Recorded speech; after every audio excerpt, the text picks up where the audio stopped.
Nikola Tesla said, if you want to find the secrets of the universe, you need to think in terms of energy, frequency, and vibration. Our brain pulsates with electromagnetic energy affected by our emotions, our health, and our general state of well-being. If an energetic force is struck at the same resonant frequency as another object in a vicinity, the vibrations will cause the second object to begin vibrating. In terms of how you experience the world, the energy and vibration you give off is met and reflected back.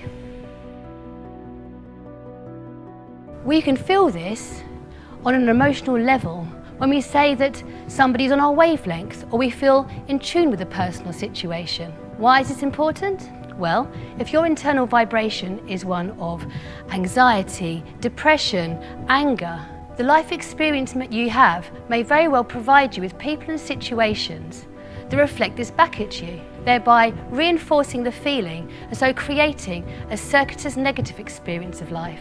It's a bit like tuning into different radio waves. Depending on what frequency you emit will decide on what station you pick up. What is clear from modern research, sound can at the very least affect matter. In the 18th century, Ernest Chladni put sand onto a glass plate and vibrated it with a violin. The sand was pulled into creative and beautiful symmetric patterns.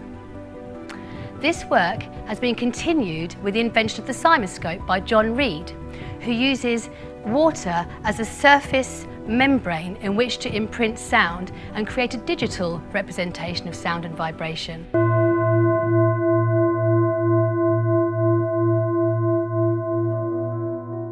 Notice the symmetrical shapes and the similarities to those found in sacred geometry and within the harmonious shapes found in nature.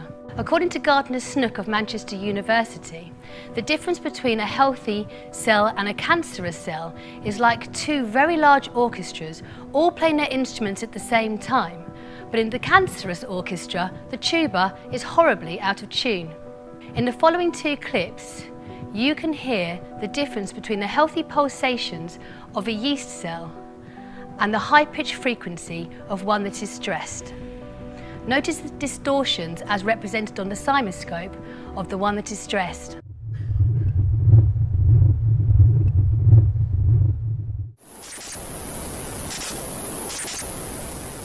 Through the latest experiments using microcymatics, it has been suggested that through the principle of entrainment, whereby a more powerful frequency causes a weaker frequency to synchronize with it, we can excite the membrane of a cell into coherent geometrical patterns.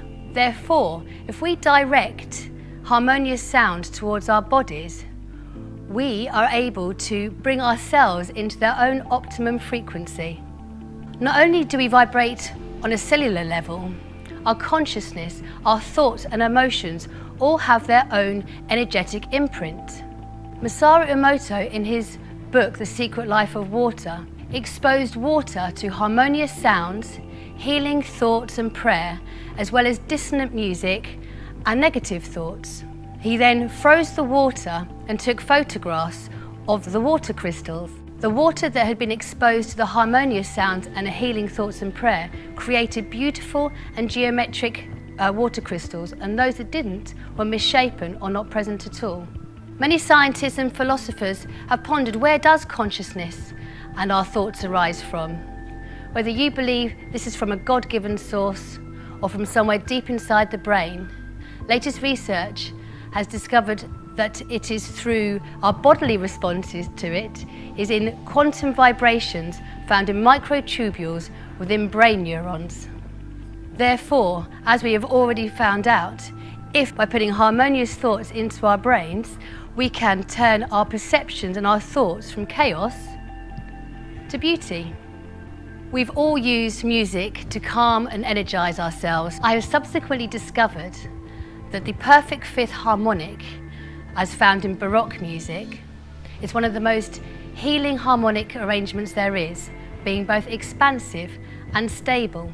By creating a steady rhythm through the use of Baroque music, toning a single vowel, or through the use of a gong, a Himalayan bowl, or through a mother singing a lullaby to her child, the left and right hemispheres of the brain begin to resonate to a steady rhythm, bringing together the more linear left side with a more emotional and creative right. The subconscious and unconscious minds become aligned. Unresolved issues are released, and you become more vibrationally coherent and increasingly powerful. When we say that somebody is charismatic, what we are feeling is their personal vibration. When this happens, life starts to flow and those serendipitous moments increase. Why? We cannot solve problems using the same kind of thinking we had when we created them. We can change our thoughts and so change the way we perceive the world. We start to see the world through a truthful lens, being curious of the opportunities presented to us. We respond creatively to situations, taking action that perhaps others might not, and perhaps we have not done in the past. It is at this moment, those serendipitous moments that seem so random and elusive, start to become more frequent and expected. Because not only are we tuned into a more enjoyable radio station, we become less passive and more active at steering our course, whereby we can live a life more expansive and increasingly joy-filled.